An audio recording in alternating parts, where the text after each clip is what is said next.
Same बात ही continue होते जा रही है, सेम बात ही कंटिन्यू होते जा रही है. Why is PPF concave to the origin? ऐसी शेप क्यों आई sir? It is because of increasing MOC, increasing marginal opportunity cost. It is because of increasing MRT, increasing marginal rate of transformation. Before I explain why are they increasing, first we need to understand what is MOC, what is MRT. MOC, marginal opportunity cost. अभी मैंने आपको calculate तो करके दिखाया, but होता क्या, ये तो सुनने एक बार ढंग से. Marginal opportunity cost is the cost of the next best alternative foregone. Opportunity cost हम ऑलरेडी कर चुके हैं, बट दोबारा opportunity cost, the sacrifice which you are making, that's in general terms the sacrifice which you are making. marginal opportunity cost होता है एक और unit बनाने के लिए आपको और कितनी यूनिट्स सैक्रिफाइस करनी पड़ेंगी. तो MOC refers to the number of units of a commodity sacrificed to gain, ये बहुत इंपॉर्टेंट पॉइंट है, to gain one additional unit of the other commodity. Butter, एक यूनिट बटर के लिए कितनी यूनिट्स सैक्रिफाइस करनी पड़ेंगी गन की? वो यूनिट्स हैं, वो कुछ भी हो सकती हैं, बट जो बढ़ रहा है वो one at a time.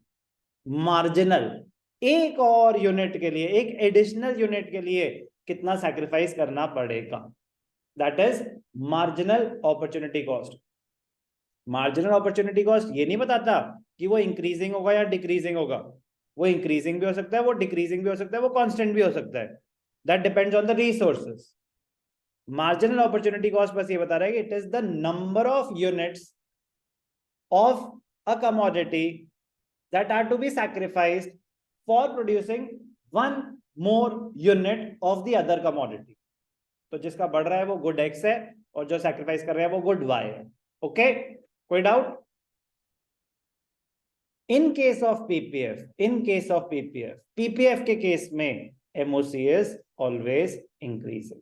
MOC is always increasing, always increasing. तो always increasing gives a concave shape. आते हैं अभी उस पे.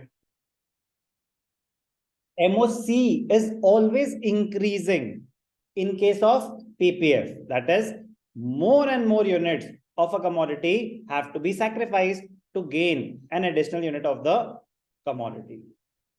Very, very important, but already discussed. Why is MOC? MOC का meaning clear? Number of units of good Y that are to be sacrificed to produce one more unit of good X. Now that can be good Y, good X, that can be one commodity or the other commodity. वो आपको लिखने का तरीका अपने मर्जी से, पर ध्यान क्या रखना है? Sacrifice number of units for one more unit of the other commodity. That is why the term marginal. Okay.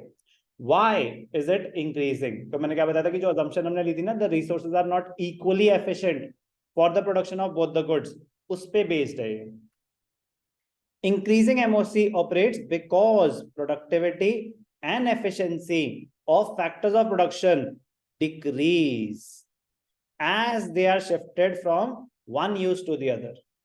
कह रहे जब आप एक यूज से दूसरे पे शिफ्ट कर रहे हैं ना, तो जो आपकी प्रोडक्टिविटी, आपकी एफिशिएंसी गिरती जा रही है, decreases.